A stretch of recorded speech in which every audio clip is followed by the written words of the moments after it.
Hey guys, welcome back. How are you? I hope you are good and doing well. So in the last lecture, we worked on demo active job and a demo mailer, and we see how it works. I mean, how the active job works, and we tried it with synchronously and asynchronously. I mean, with perform now and perform later, and we tried it with without argument and with argument as well.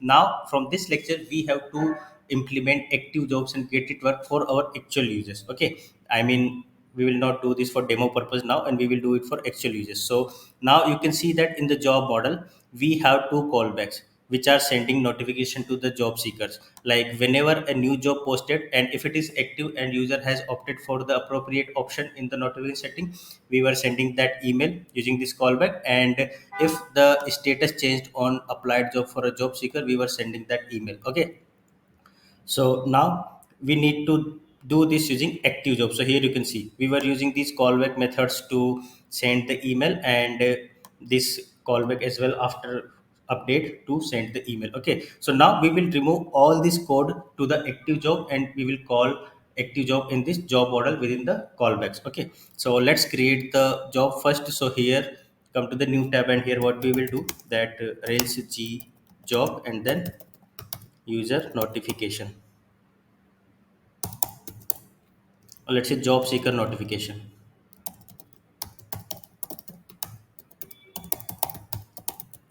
Job seeker notification. Okay, so it will create a new job with job seeker notification job. Okay, so just copy open this file, and here you can see that it has the queue as default and perform arguments. Okay, so first what we will take, we will take the job as the argument. Okay, and the action name, and define it as nil here. Okay, and then what we need to do that here you can see that we have this code. So let's copy this code here, or let's cut it from here, and then here in the job what we will see that if action name equal to create.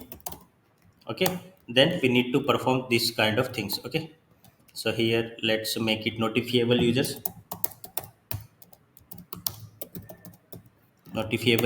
equal to user dot this. Okay, and then okay, and then this, make it notifiable users. Okay, and here what you need to use, instead of self you need to use job, because we are receiving job as the argument here. Okay, and else if action name equal to update.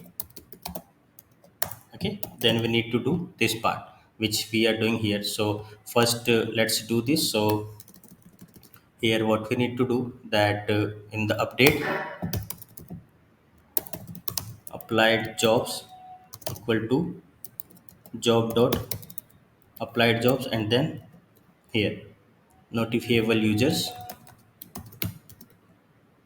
is equal to applied jobs dot join. So indent it properly.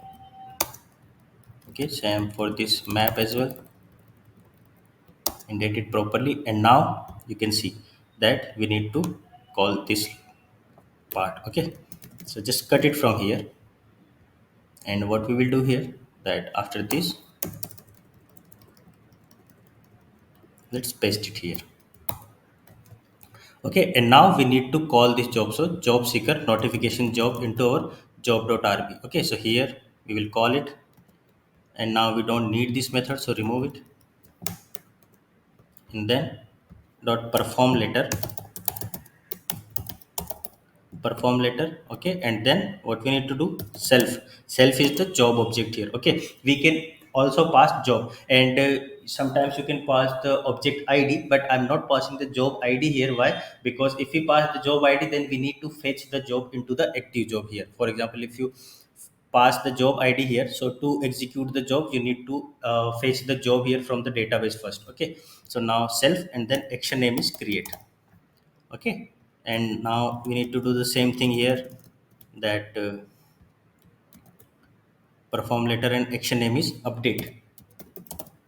Okay, so you can see that how simple and how beautiful code ours looks like right now. So you can see what we are doing in the notify job seeker a new job post, that job notification job dot perform letter, and then job object here, and this create, okay, action name, and notify job seekers on status change for applied job. We are passing job seeker notification job dot perform letter, and then job object and action name is update now. Okay, now let's save this and save the job notification job as well, but make sure that do not use self here, okay, otherwise you will get the deserialization error, because it is we are using it into the uh, active job. So active job will not understand that this self is the what say this self is the job object, rather it will consider the self as the object of this class. Okay, so we need to use this now.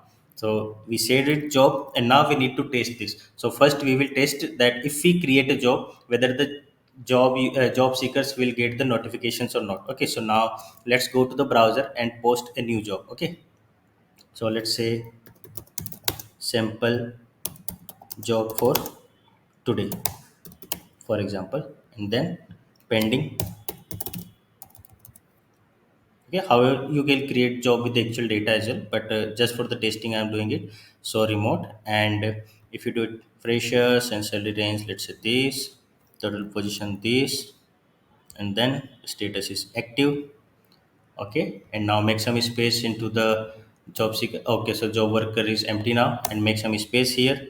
And now let's submit this post job button. Okay, so when you click on the post job, you can see that right after creating it, it has, sorry, not right after creating it, has sent the emails in the background. Okay, but previously what it happened, that as soon as we create the jobs, it is sending the email. Okay, so you can see that we are still getting these emails using the background jobs. And once you go to the terminal and see the logs, you can see that this is first inserting the job into our database, and then it is inserting a delayed job entry which is running the job, and the job name is job notification job. Okay, and if you look at the logs into the job worker, you can see that it is executing the job seeker notification, and the action name is create, and this is the object that we pass. So global id, using global id we can pass the object itself rather than providing its id and fetching them into the database,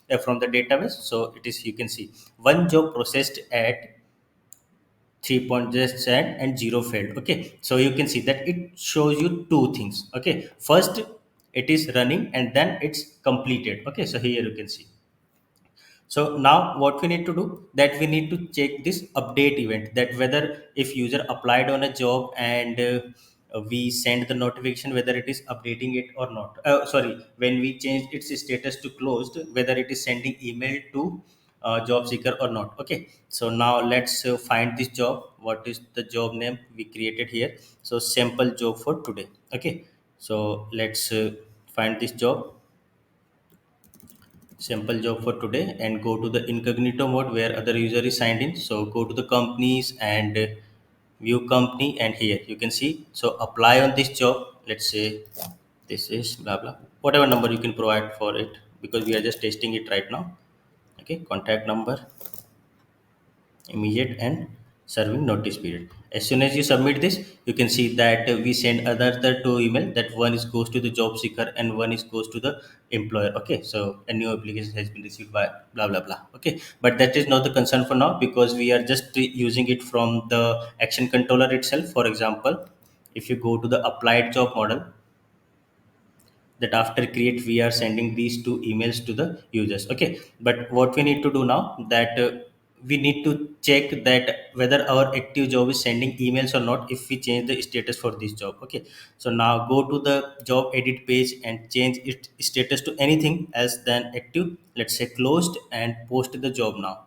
When you post the job, let's see that you will this is sending the notification to the job seeker who has applied on this, that a job that you have applied on, sample job for today by this company, is no longer available, and it is set to be inactive for public users. Okay, and if you go to the delayed job worker, you can see that this job is running. Okay, so one job processed, zero failed, so it is running and it is completed here. Okay, and this is the global id arguments, like the job, object and the action name is update. Okay, and if you go to the terminal, you can see the job has been updated. That means an update query has been executed to update the job, and then a record has been inserted into the delayed job table. So this is how it works. So this is how we can include active jobs to make our development very easier. Okay, because ultimately we are sending the emails and we do not require this email to be sent immediately right after update or create operation. So we can process these things into the background. Okay, now if you look at the job model, you can see that how better our code is right now, that in the job seekers on new job post and notify job seekers on status change for applied job, we are using this active job and sending that email. So we use two combinations here, active job and delete job, to support this active job or background job processing. Okay, now if you come to the job, let's say come to the jobs model and job seeker notification job.rv, here you can see what we did. We created the action name, sorry, we accepting the action name as nil by default, and if it is create, then fetching the user and then sending it to the sending the mail to those users when the job is created.